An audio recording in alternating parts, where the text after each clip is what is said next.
On November 30, 2012, several gunmen snatched more than 70 bars of gold, totaling some 11.5 million United States dollars from a Guyanese fishing boat in Curacao. The gold is believed to have originated from Guyana, but the then PPP government had said that they have not been able to verify this. Now, Minister responsible for Natural Resources Raphael Trotman has been able to put his hands on that report into the heist, and it seems as if the new government and perhaps Curacao authorities will never know who the players are in that $11.5 million heist. It was available, but it wasn't readily available, but I've since been able to get it, yes. What's in it? Nothing that is shattering or very revealing.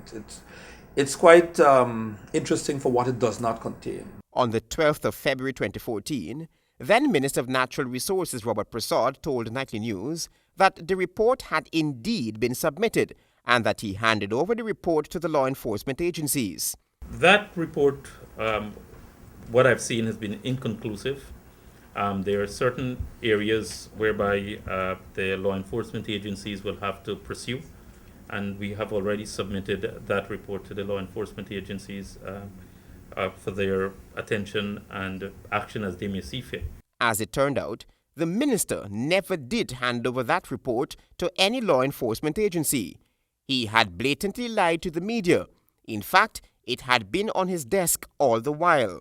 A competent source who worked closely with the former Natural Resources Minister said that the ministry then was not paying attention to developments in the case. No names are placed in it except the name of the captain of the vessel, and it really doesn't reveal much. It's not a helpful report, if I can put it that way. In fact, the ministry headed by then Minister of Natural Resources Robert Prasad did not establish contact with the Guyanese crew of the MV Summer Bliss, who would have been able to give an account of the shipment and its seizure.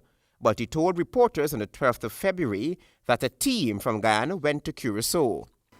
Our intention and our team went there was to ascertain certain facts from the GGMC and the Gold Board perspective.